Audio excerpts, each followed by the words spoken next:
All right, time to go through some nickels. We're gonna put the camera up over here. We're gonna use some nickel rolls to hold them. And I'm gonna show you the process now how I go through nickels. To make some space here. And you're gonna need to open the rolls in a way that you don't destroy the roll, because you're gonna wanna use them again to put the nickels back in. So make sure you have plenty of rolls, plenty of workspace. And we'll set you up like that. Put my glasses on as I get older, harder to see the coins. And you're gonna wanna know the dates and the mint marks, and possibly some very cool things will show up in this box of nickels. So we're gonna take our first roll. You'll see they're sealed at both ends here. Put you down there. Sealed at both ends. So how do you get it open without destroying the roll? I like to start with just like a pen. You just kind of flick it at the end. It starts to open up the roll. You don't want to put anything metal on the coins because you might damage the coin. This is a way that you can get into it. Open the end, and then push it through the back side with your thumb or some sort of device, and the nickels will all spill out. And clear the space here so you can see all those nickels. There's 40 in a roll, so here we have a bunch of nickels to start with. All right. So on these nickels, what are we looking for? We're looking for good dates, quality coins. Here's one. First one jumps out. It's a 1975 from Denver. It's in pretty good condition. You can still get these pretty cheaply if you buy the mint sets, but for our purposes, this is it cost me 5 cents. I'm going to set it aside. So this is my first collector coin from this box of nickels. So 50 rolls of nickels. First one's 1975 from Denver. Now this one immediately caught my eye. It's got a mint mark on the back side, so it's at least 1964 or older. So we're going to flip it over, take a look at it. 1964, probably one of the most common nickels out there. So I don't even save those unless they're spectacular condition, but even those have no value, in my opinion. 2007D, 2006D, those are the first 2 years of the new design. This one's a 1996 Philadelphia. The 90s are a great year for collecting nickels. The Philadelphia coins, for some reason, got heavily circulated or weren't struck very good. So this one, as I look around, I look for any kind of damage on it. I'm going to set it aside. So I've got 2 nickels out of this roll. Here's a 2006, got some damage on it. Don't care about that one. 7, 13. Here's a 1978 Philadelphia. Pretty heavily circulated. This is a coin that probably doesn't have a whole lot of book value, but it will someday. It's harder to find in good condition. Another year that they were heavily circulated. It's going into a period of high inflation, bad economic times in the country, and you'll find certain years are heavily circulated based upon the fact that people needed to eat. That one's dark, can't see it. 98s, 99s, 13P, 12s. The 13 and 14 Philadelphias, harder to find on the West Coast. Not sure if they're actually rare or not. 81's very common. 80's very common. There's 11. Here's a 19. Pretty cool. 18, 2000. Bunch of common dates here. Going through them. Just flipping them over, taking a look. Here's a 95P. So 95 from Philadelphia, but it's scratched a bunch. Been very heavily circulated. Not going to save that one. And so out of that roll, out of 40 coins, we're saving 2 of them. And then we're taking our leftover nickels and we're throwing them in the box because those will go back in the bank. On to the next roll. Now this one, this is fun because it already has a little bit of a tab. So if you don't have a pen or some way to get in that, if you can grab that tab of the roll because they didn't close it all the way and pop it out. One way to get in there. Now I'm not marking up the roll. There's no chance. There's no metal touching the nickels. And if I'm good, I can get that thing all the way open. So when I push the coins out the backside, they just come flowing right out. Fantastic. First coin out, 1964. Very, very common. All right, what are we looking for? We're looking for older dates. Like here's a 1954, and there's a mint mark on the back, and it looks like an S. What's good about 1954S? Well, it's from San Francisco. It's the last year that they made the older nickels with the S mint mark. They did make them in 1968, 1969, and 70 as well. But also 1954S, there's a variety where the S is over the D on the back on the mint mark, which is in the back side here. If you can find one of those, they got a pretty good premium, so it's definitely worth setting aside. So I've got my 2 stacks going over here. You got the stack of the modern coins I like, and then here's an older coin. It does have some damage on it, as I see now with a different light.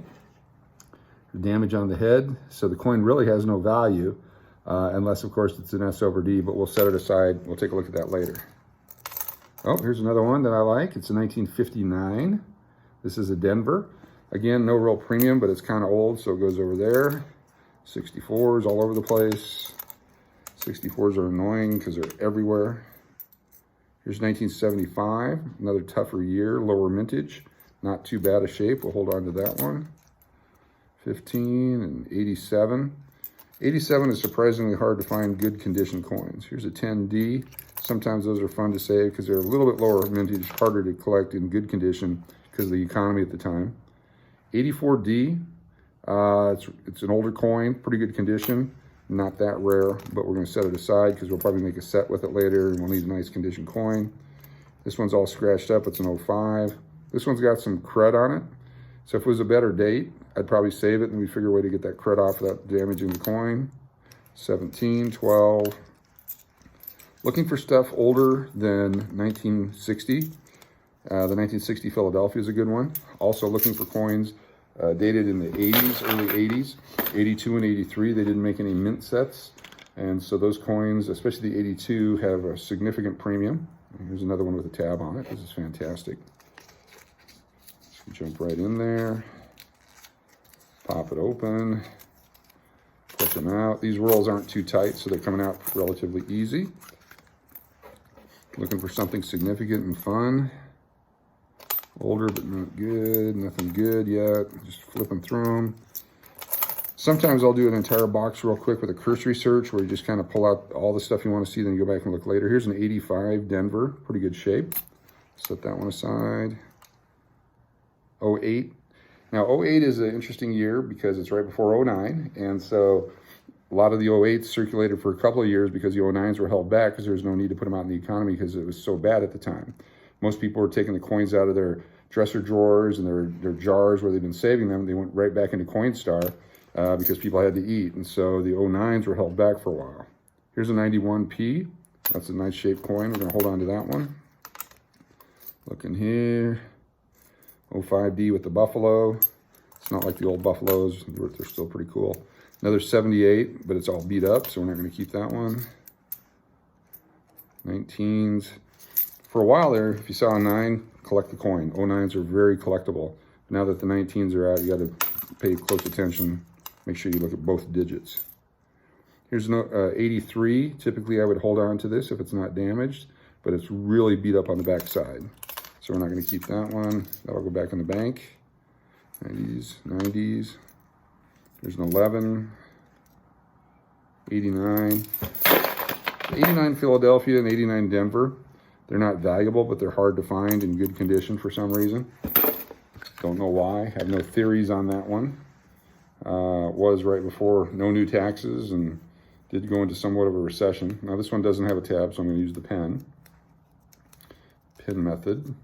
Try not to scratch the coin underneath, just in case that's that rare 1950D or 1939 or even a 2009 coin. But you can tell by the back that that's one of the older styles, so it's not going to be an 09. Save every 09 even if they're damaged. All right, another roll. 1980 pops out. This one looks older. It's a 1958 and from Denver. Very common, but it's from the 50s. All right, I'm going to sneeze because I can smell the dirt and debris and nastiness of these coins. It's starting to get to me a little bit. Maybe I won't sneeze. Here's a 96D in pretty good shape. And here's another 08. That's a Philadelphia 08. Now that's collectible. Keep all Philadelphia 08s, especially in that condition. That was fantastic. Here's a Buffalo 05 P mint mark. There was some double legend, double die type coins that year. I don't know if they have any value, but I put them all aside, and someday when my eyes are good, I'll take a look at them. Just a bunch of garbage. Nothing you want to keep. Unless, of course, you want to keep them all and just put them off to the side. So here's a 67. 65, 6, and 7, they did not put mint marks on the coins.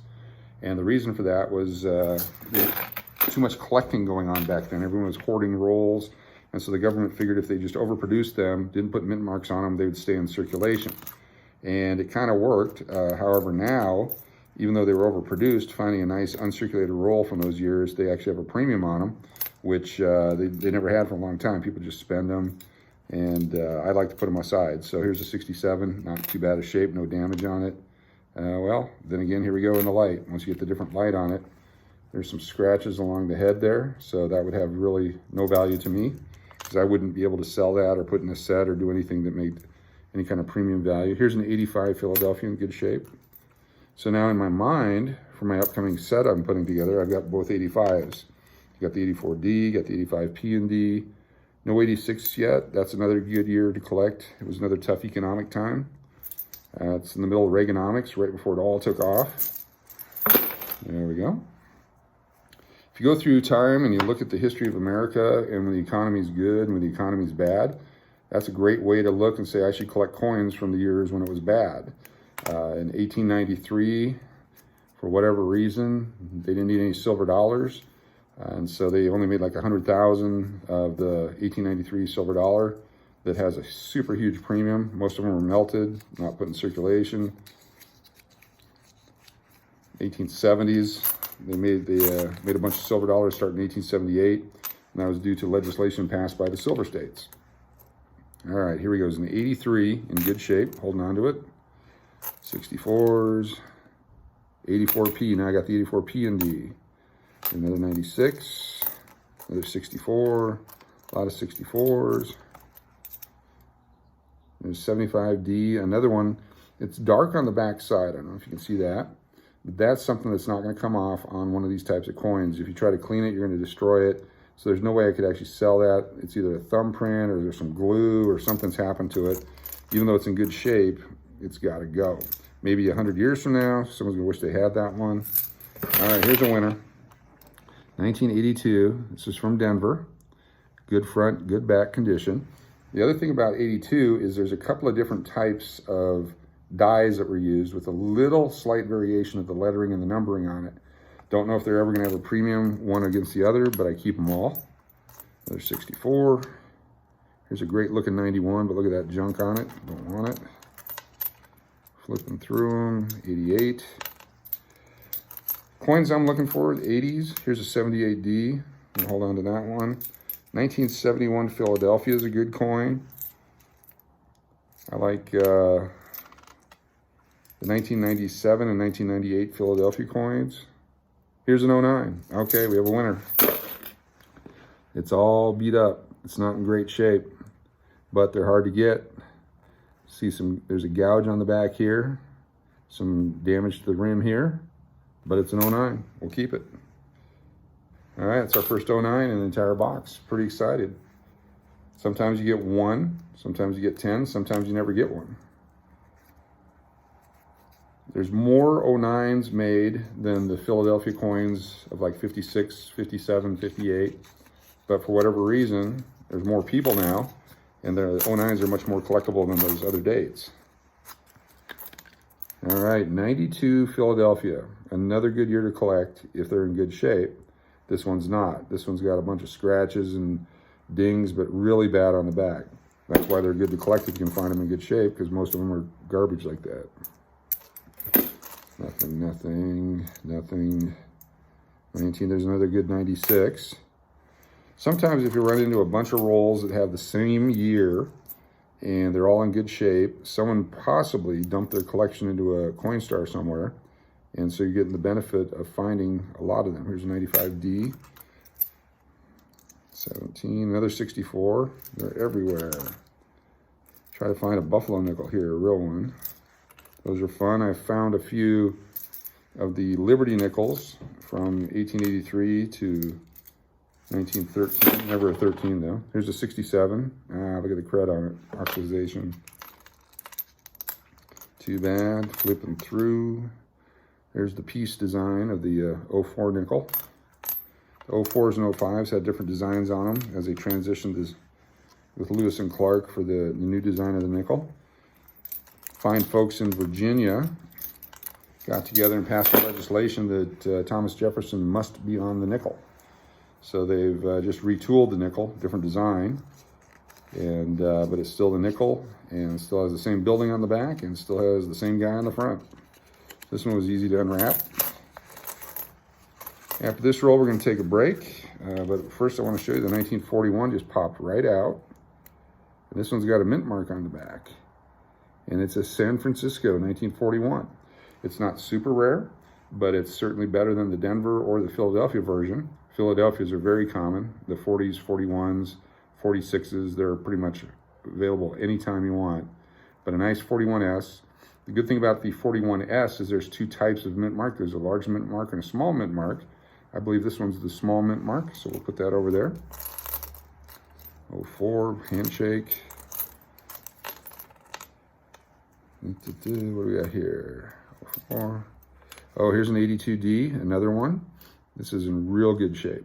So we're gonna set that aside. That probably worth 75 cents just for that coin right there in that condition. So we're making money just sitting here. That'll end up on eBay later today. That'll be one of our other videos, how to put them together and market them and see if you can't make some money on zero investment. You're just investing in the face value, put them together in collections. People don't have time to do this, so they'll pay a premium. There's people on the East Coast that don't have access to all these Denver mint coins. They'll pay a premium for that. And sometimes I'll put together solid date rolls by date or by mint, and those can sell. So maybe you put 20 Philadelphia, 20 Denver in a roll. Sometimes it's a solid Denver or Philadelphia roll, and those sell pretty good on eBay as people need them to fill out their roll sets, or if they're putting sets together like I like to do. Okay, we'll do one more, then we'll take a break because we're pushing 17 minutes right now on this first video. Don't want you to get bored, but certainly want to make sure you see how fun this can be. And even if it's not fun, it's just a business, that's cool too. And they're 85 in good shape. Those used to be very common, but as the years go by, more and more circulation, I start putting them aside now. Junk. There's a 76 Philadelphia. Very nice. Very nice condition. 64, look at that. Who would have known? 81, 19, 65, but it's beat up. The rolls on the, or the coins on the end of the rolls usually get beat up because the machine rolling will damage them. Here's a 74 Denver. I'll put that aside, it's pretty good shape. And we'll finish up this roll. Get some dates going through. Haven't found any really exciting stuff other than the 09. There's a 10 Philadelphia. Set that aside, lower mintage. That'll wrap up our first video. Come back and see us or check our next video. We'll have more of these open. I'll just pile it up here and we'll just start going through a pile. That's another way I like to do it, is just open a bunch and then go through them really quick and start setting stuff aside. Thanks for tuning in. It's Jefferson Nickel Collecting. Go get some coins at your bank.